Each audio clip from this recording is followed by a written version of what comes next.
बेटा, good afternoon. कैसे हो तुम सभी? जल्दी जल्दी कनेक्ट हो जाओ भाई, जल्दी जल्दी, है ना। सो जिससे आज हम नया चैप्टर शुरू करने वाले हैं, अपना चैप्टर नंबर 5। और जो लास्ट टाइम पे हमने पढ़ा हुआ है सेंट्रीपिटल फोर्स के बारे में, वर्टिकल प्लेन में गति करने वाला,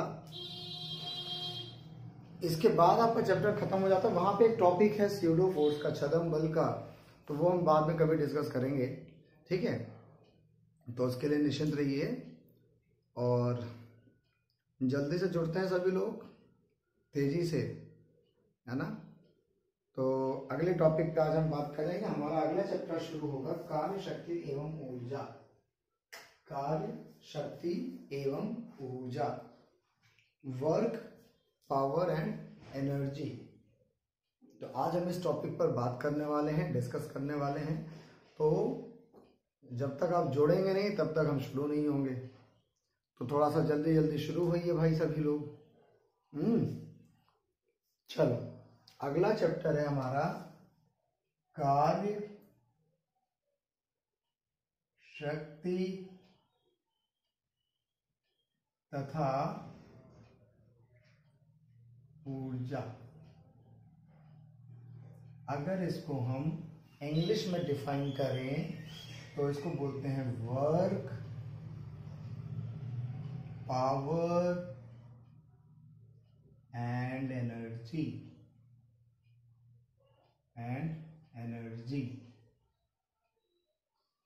वर्क, पावर एंड एनर्जी, ये हम डिस्कस करते हैं, कहते हैं कि भैया वर्क, पावर और एनर्जी, ये तीन चीजें हमारी यहाँ पर हैं जिनके बारे में हम डिस्कस करते हैं। तो चलो भाई शुरू करते हैं, आराम से समझते हुए एक एक चीज के बारे में, ठीक है।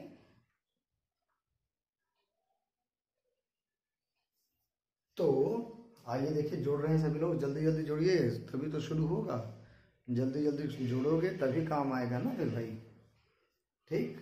तो जल्दी जल्दी जुड़ते हैं भाई, वेट करते हैं, जल्दी से लोग जुड़ें फिर आगे बढ़ें, ठीक।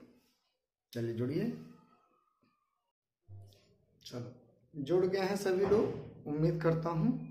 और अब हम शुरू करते हैं। आइए भाई, सबसे पहला टर्म है बेटा हमारे पास यहाँ पर क्या, वर्क। बहुत आराम से चलेंगे, कोई घबराने की बात नहीं, छोटा सा चैप्टर है, जल्दी खत्म होगा।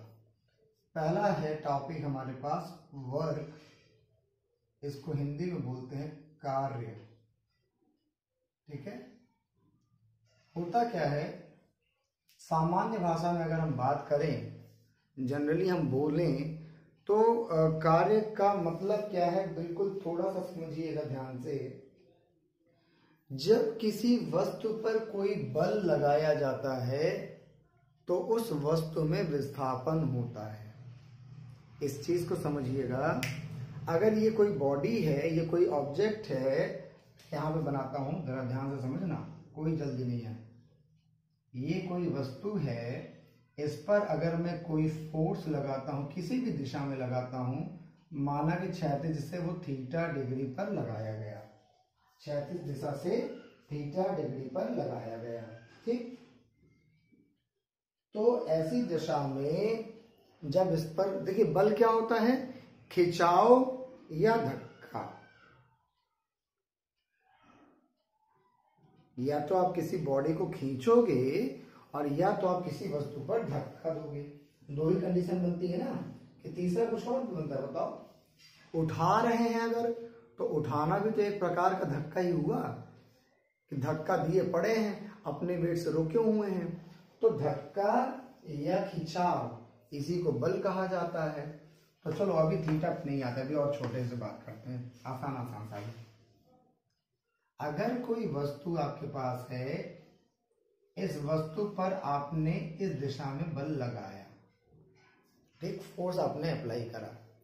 सो ये जो फोर्स अप्लाई किया है ना बच्चा, इस फोर्स के कारण ये बॉडी, मान लो इसकी मिनिमम बीच की बात की गई, और ये वस्तु यहां पहुंच गई, ठीक, यहां। इस बिंदु से इस बिंदु के बीच की मान लो दूरी जो डिस्प्लेसमेंट या विस्थापन हुआ है, ये क्या है, यस है। अगर यस नहीं समझ में आ रहा है तो यस को यस जैसा बना देते हैं, यस है। ठीक, तो जब भी आपने किसी वस्तु पर बल लगाया, चाहे वो खिंचाव हो चाहे वो धक्का हो, उस कारण से बॉडी अपनी जगह से दूसरी जगह पर जाएगी। तो जब ये वस्तु में विस्थापन होगा, डिस्प्लेसमेंट होगा ना, तो इस डिस्प्लेसमेंट के कारण भैया यहाँ पे कहा जाता है कि वस्तु ने कार्य किया है या वस्तु पर कार्य हुआ है। दो चीजें हैं, जरा ध्यान से देखना, वस्तु पर कार्य, वस्तु ने कार्य किया है। तो फिलहाल अभी तो वस्तु पर कार्य किया गया है, क्योंकि फोर्स लगाने वाला कौन है, हम और आप हैं। तो हमने कार्य किया है, हमने वर्क डन किया है। ठीक है, अब इसको थोड़ा सा जो इंग्लिश वाले हैं वो समझ लें। Whenever we apply some force on a body, then the body gets displaced. Body अपनी जगह से डिस्प्लेस हो जाता है और डिस्प्लेसमेंट के कारण कहा जाता है कि there is a work done. वहां पे क्या हो गया, कार्य हो गया। ठीक, क्लियर है, ये कार्य की परिभाषा है। ठीक है, अब इसके लिए अगर हमें फार्मूले पे जाना हो तो एक सीधा सीधा फार्मूला है, क्या, कि कार्य बराबर बल। ठीक है, बल गुणे बल की दिशा में विस्थापन। हिंदी आज लिखने का मन हो रहा था भाई, तो इसलिए हिंदी में लिख दिया, लेकिन इंग्लिश वाले भी समझ लो। वर्क बराबर force into displacement in the direction of force, है ना। क्या हो गया, work is equal to force into displacement in the direction of the force. ठीक भाई, तो ये आपका वर्क है, यही आपका कार्य है। अब इसके बारे में थोड़ा सा हम फॉर्मूले बेसिस पे काम करेंगे। तो मैं आपको दो तीन चीजें लिख देता हूँ, वर्क है क्या, और दो तीन डायग्राम बनाता हूँ, उस हिसाब से फिर हम इसके आगे बढ़ेंगे। चलिए, तो पहली चीज वर्क के बारे में की नोट्स। अगर हम की नोट्स की बात करें तो वर्क का की नोट क्या हो जाएगा, जरा समझो। पहली चीज वर्क है क्या, basically the product of applied force and displacement of body in the direction of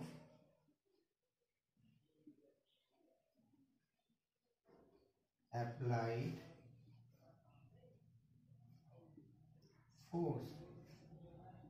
ठीक, the product of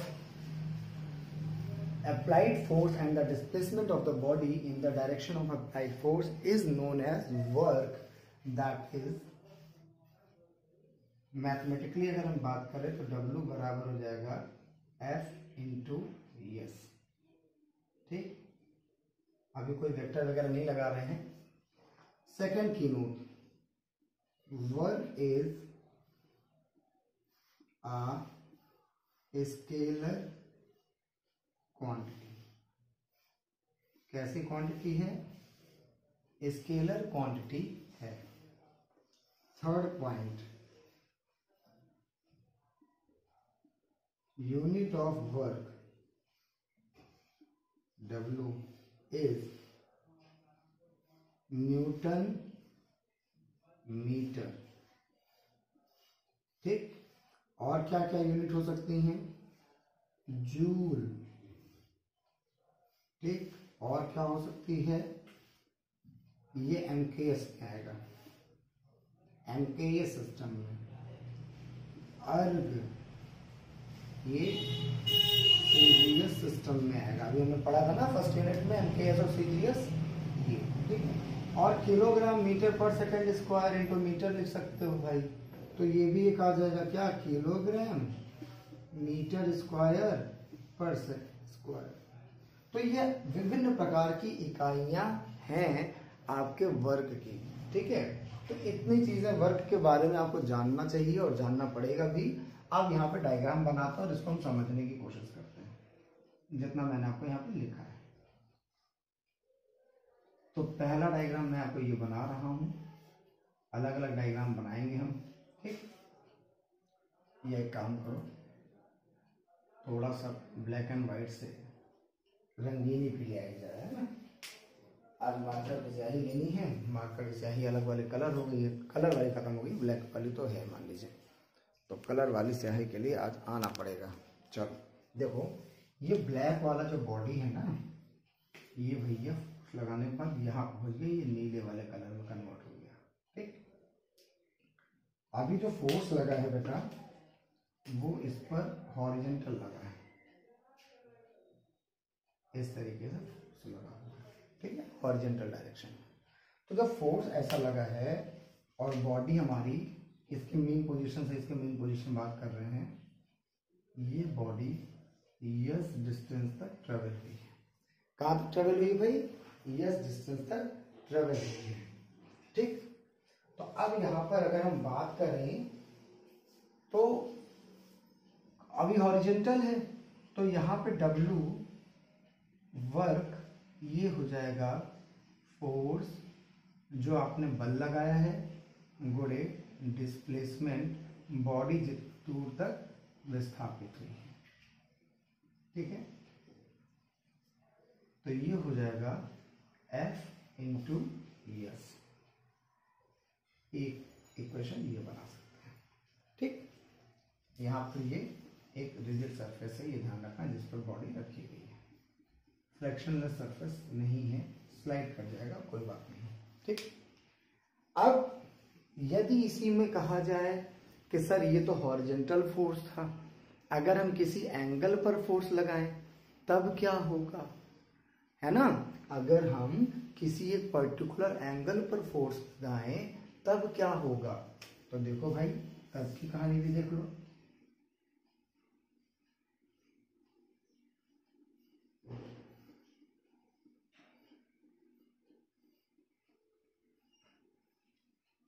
ये आपके पास हो गया, ओके। अभी हम बॉडी को ब्लू कलर में मान लेते हैं, ठीक। इस पर लगने वाला बल हम रेड कलर का ले लेते हैं, जो कि क्षैतिज दिशा से थीटा कोण पर है, ठीक। अब भैया देखो, ट्रॉली बैग है, अगर आप ऐसे खींच के लेके जा रहे हो तो ट्रॉली पे तुमने ऊपर क्यों फोर्स लगाया, पूरी तरीके से हॉरिजॉन्टल नहीं लगा है, लेकिन क्या ट्रॉली हाथ में ऊपर आती है, नहीं, ट्रॉली नीचे ही नीचे चल रही होती है, होती कि नहीं होती है, बोलो भाई। तो ट्रॉली नीचे नीचे चलेगी, तो भैया जब ट्रॉली नीचे नीचे चलेगी तो ये यहाँ पर बॉडी मान लो पहुंच गई, जब ये विस्थापन होगा बॉडी यहाँ आ गई, अपने केंद्र से इसके केंद्र के बीच की दूरी मान लो ये कितनी है, यस है, कितनी है, यस है। तो भैया विस्थापन यस हुआ। अब देखो करना क्या है, क्या कह रहा है, बल फोर्स गुणे उसी डायरेक्शन में डिस्प्लेसमेंट। तो भाई डिस्प्लेसमेंट तो हॉरिजॉन्टल ही हो रहा है ना एक्स एक्सिस में, तो हम इसको तो इधर ले नहीं जा सकते, तो हम क्या करेंगे, फोर्स को इस दिशा में ले आएंगे। कैसे ले आएंगे, F का ये जो कंपोनेंट है ये कितना होगा, F थीटा, और ऊपर की ओर क्या होगा, F साइन थीटा, ठीक। हॉरिजॉन्टल होगा F कॉस थीटा, वर्टिकल होगा एफ साइन थीटा। ठीक, तो वर्टिकल से कोई मतलब नहीं है, क्योंकि वर्टिकल किसको बैलेंस करेगा? अगर हम डिटेल में चलेंगे तो वर्टिकल हमारे इस बॉडी के वेट को बैलेंस करेगा, तो हमें उससे मतलब है नहीं। हमें किससे मतलब है? हमें हॉरिजॉन्टल से मतलब है, जिसकी वजह से डिस्प्लेसमेंट हो रहा है। ठीक भाई, तो यहाँ पे क्या हो जाएगा? देखो जगह थोड़ी सी है अपने पास, तो यहाँ पे रखोगे W बराबर F cos theta into displacement yes, F cos theta into displacement yes. ठीक, बोलो भाई, हो जाएगा ना? अब इसके बाद मैं ना, क्योंकि अभी मिटा नहीं रहा हूं, अभी मैं इसको यहां से इधर लिखने की कोशिश कर रहा हूं, कुछ ऊपर जगह है मेरे पास। ठीक, तो W बराबर इसको लिख सकते हो F into yes cos theta. ठीक, और आप ध्यान से देखो ना बच्चा कि F भी एक वेक्टर क्वांटिटी है, यस भी एक वेक्टर क्वांटिटी है। आपको बताया था मैंने कि बल कैसी क्वांटिटी है? वेक्टर राशि है। विस्थापन कैसी राशि है? वेक्टर क्वांटिटी है ना? F is scale vector quantity, displacement is vector quantity, लेकिन इसके बाद देखो लगा क्या है? Cos theta. और आपको पता होगा, अगर आप याद करो तो दो तरीके के फोर्स हमने पढ़े थे वेक्टर प्रोडक्ट में, एक स्केलर प्रोडक्ट और एक वेक्टर प्रोडक्ट, क्रॉस प्रोडक्ट और डॉट प्रोडक्ट। तो जो डॉट प्रोडक्ट होता है उसमें दो वेक्टर का जो गुणा होता है वहीं पे कॉस थीटा आता था, और जब जो गुणा होता है उसको क्या लिखा जाता है? जो गुणनफल आता है, जो मल्टीप्लिकेशन का वैल्यू आता है, वो एक स्केलर होता है, इसीलिए उसका नाम क्या था? Scalar product. अगर आप याद करें, स्केलर प्रोडक्ट या अदिश राशियों का जो गुणा है डॉट प्रोडक्ट, उसमें क्या होता है? दो वेक्टर क्वांटिटीज का मल्टीप्लिकेशन एक स्केलर क्वांटिटी होता है। तो यहाँ पे भी देखो, एक वेक्टर क्वांटिटी ये है, एक वेक्टर क्वांटिटी ये है, लेकिन जो कि थीटा लगा है तो ये डॉट प्रोडक्ट है, और मिलने वाला वैल्यू क्या है? एक स्केलर प्रोडक्ट है। तो अगर इसको हम वेक्टर के टर्म में लिखें तो ये हो जाएगा W बराबर एफ डॉट यस, कि एफ डॉट यस बराबर किसके होगा? हाँ, यहाँ पे क्या लिख सकते हो? यहाँ पे लिख सकते हो एफ क्या है? मैग्नीट्यूड ऑफ वेक्टर एफ है, और यस क्या है? मैग्नीट्यूड ऑफ वेक्टर यस है। तो कॉस थीटा लगा था, कॉस थीटा हटा दिया, तो ये डॉट प्रोडक्ट के टर्म में आ गई। तो यहीं से देखो, इसीलिए कहा भी जाता है कि W क्या है? एक स्केलर क्वांटिटी है, इसीलिए कहा जाता है। कभी आपसे कोई पूछे कि वर्ग स्केलर क्वांटिटी क्यों होती है, तो आप सिंपल सी एक लाइन की बात कहोगे, W स्केलर क्वांटिटी इसलिए होती है क्योंकि दो वेक्टर राशि बल और विस्थापन, फोर्स और डिस्प्लेसमेंट, इनका डॉट प्रोडक्ट जो होता है वो सदैव एक स्केलर वैल्यू होती है, इसीलिए W को एक स्केलर वैल्यू कही जाती है, स्केलर क्वांटिटी कही जाती है। यहां तक किसी को कोई समस्या हो तो बता दीजिए, इस पॉइंट तक किसी को कोई समस्या हो तो बता दीजिए।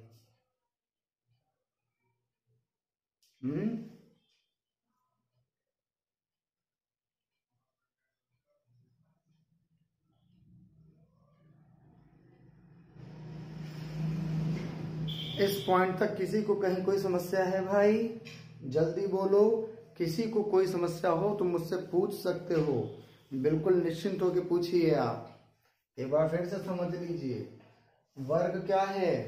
The product of applied force and the displacement of a body in the direction of applied field. बगल में डायग्राम बना दिया है। बल और जिस दिशा में विस्थापन हो रहा है, दोनों का जो प्रोडक्ट होगा वही वर्ग कहलाएगा।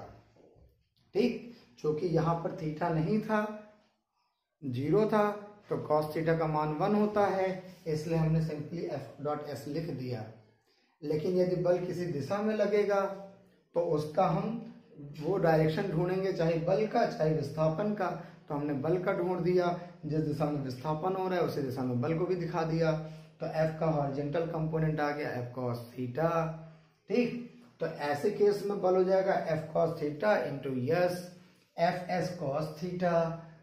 अब ये मैग्नीट्यूड है, परिमाण है, एफ और एस क्या है, परिमाण है। तो अगर वेक्टर राशि में लिखना होगा तो vector F dot vector S हो जाएगा। इसीलिए कहा जाता है कि वर्क कैसी राशि है, एक स्केलर क्वांटिटी है। इसलिए देखिए मैंने लिखा है work is a scalar quantity. ठीक, अब यूनिट की बात आती है तो बल की यूनिट क्या होती है, न्यूटन होती है। अगर हम यूनिट की बात करें तो देखो यूनिट कैसे निकालेंगे, unit of work is equal to unit of F into unit of S. तो यूनिट ऑफ एफ कितना होगा, newton, into unit of S metre. तो न्यूटन मीटर सबसे पहला, फिर न्यूटन को बदल सकते हैं किलोग्राम पर मीटर, किलोग्राम मीटर पर सेकंड स्क्वायर इंटू मीटर, तो metre into metre, metre square हो गया, तो किलोग्राम मीटर स्क्वायर प्रति सेकंड स्क्वायर हो गया। अब इसी न्यूटन मीटर को जनरली एमकेएस में कहा जाता है जूल और सीजीएस में कहा जाता है अर्ग। ठीक भाई, बहुत आराम से पढ़िएगा, घबराइएगा बिल्कुल नहीं। यहां तक समझ में आ गया सभी को, बोलो भाई। एक ना होल्ड रखिएगा। चलिए देखिएगा, इसको आगे हम बात करते हैं अभी। ठीक, यहां तक क्लियर हो गया, जूल, अर्ग और किलोग्राम मीटर स्क्वायर पर सेकंड स्क्वायर, ये आपकी इकाई है, यूनिट है किसकी, वर्ग की। ठीक है, चलिए अब हम एमकेएस से कन्वर्ट करेंगे जूल को अर्ग में, नंबर 1, और डायमेंशन निकालेंगे कि वर्ग की डायमेंशन क्या होती है।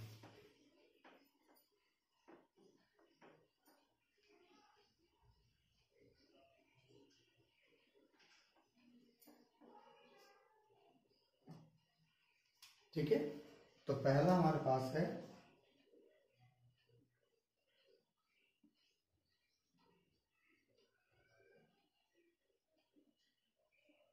चलिए, तो डायमेंशन ऑफ वर्क निकालिए जरा भाई आप लोग। आप सभी को पता है कि डायमेंशन ऑफ वर्क या विमा कैसे निकालते हैं। तो 2 मिनट का टाइम देता हूं, आप डायमेंशंस निकालें पहले।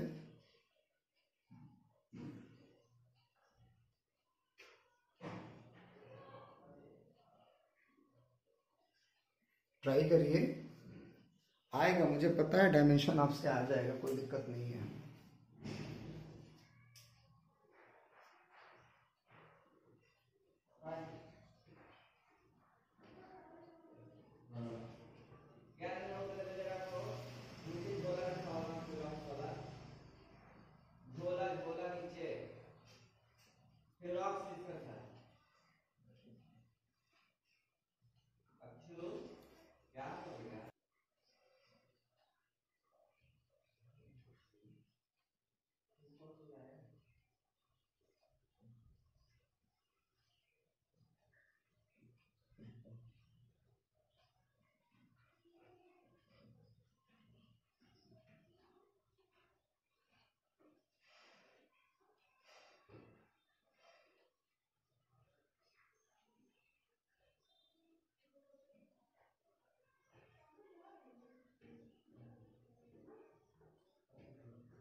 चलिए देखते हैं भाई फटाफट dimension.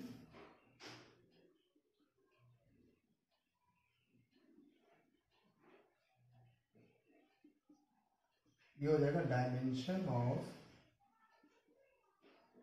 Force into dimension of displacement. ठीक है, ये 2 चीजें ध्यान रखिएगा। तो डायमेंशन ऑफ फोर्स क्या होगा, फोर्स की डायमेंशन बेटा आप सभी को मैं निकलवा चुका हूं, MLT-2, ये फोर्स का डायमेंशन होता है। ठीक, into dimension of displacement L। ठीक, MLT-2 into dimension of displacement L, ये हो जाएगा ml2 t माइनस 2। एक सबसे सिंपल आसान सा तरीका है ये आपका डायमेंशन किसका निकालने का, वर्क का डायमेंशन, ml2 t माइनस 2। ठीक है, हो जाएगा सभी से भाई।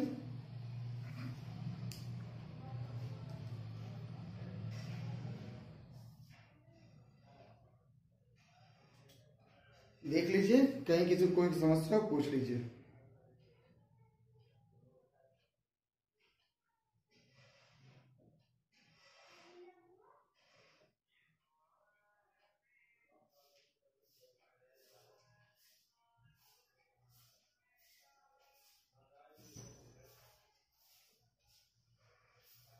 हो जाएगा। चलो, तो ये इतना आप डिस्कस करें, इसको आप समझें, पढ़ें, और आगे हम देखते हैं। इसके बाद एक बार समझ लीजिएगा डायमेंशन फिर से। यूनिट्स आपको निकल गई, न्यूटन मीटर।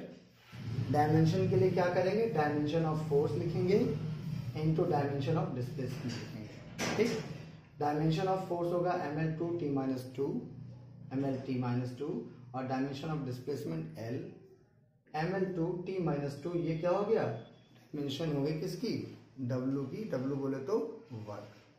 ठीक, इसके बाद बात आती है MKS से CGS, conversion of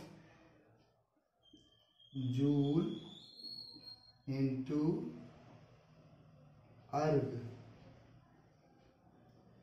conversion of joule into अर्ग।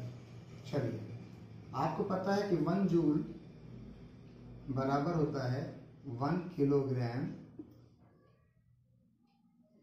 मीटर स्क्वायर पर second square.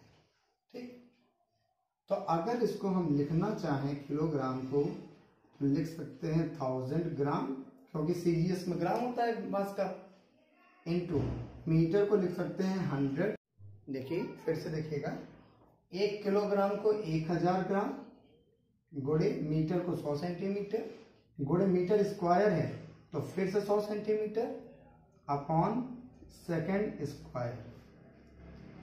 Kilogram 1000 gram, metre 100 centimetre, metre 100 centimetre, second square. 1 2 3 4 5 6 7, कितने जीरो आ जाएंगे बेटा, कितना जीरो, ग्राम सेंटीमीटर स्क्वायर पर सेकंड स्क्वायर। ठीक, इसको लिख सकते हो 10 की power 7 gram centimetre square upon second square. ठीक, और यही क्या है भाई, यही तो अर्ग है, क्योंकि सीजीएस में क्या होता है, यही अर्ग हो जाता है। तो ये हो जाएगा 10 की घात 7 अर्ग, 10 की पावर 7 अर्ग। तो 1 जूल बराबर 10 की पावर 7 अर्ग। ये आपकी वैल्यू हो जाएगी। ठीक है भाई, दिस इज योर वैल्यू। तो आज हमने क्या क्या पढ़ा, देखिए, वर्क के बारे में पढ़ा कि वर्क है क्या, अलग अलग कंडीशन में वर्क निकाली, W इक्वल टू F.S का वेक्टर, W एक स्केलर क्वांटिटी है, इसकी इकाई है न्यूटन मीटर या जूल या अर्ग, ठीक है, या किलोग्राम मीटर स्क्वायर पर सेकंड स्क्वायर। फिर उसकी डायमेंशन निकाली ml2 t माइनस 2, फिर कन्वर्जन किया जूल को अर्ग में, तो 10 की पावर 7 अर्ग हमें मिला। ठीक, तो ये इतना जो कंसेप्ट है, इसको आप आज पढ़ें, समझें, और इसके बाद हम लोग बात करेंगे इसके आगे कल, जैसे कार्य का या वर्ग का गुरुत्वीय मात्रक क्या है, ठीक है, KGF जिसे बोलते हैं। तो इस तरीके के और जो टॉपिक्स हैं उसको हम करेंगे कल। ठीक है, तब तक के लिए थैंक यू, कल मिलते हैं वापस अपनी क्लास में।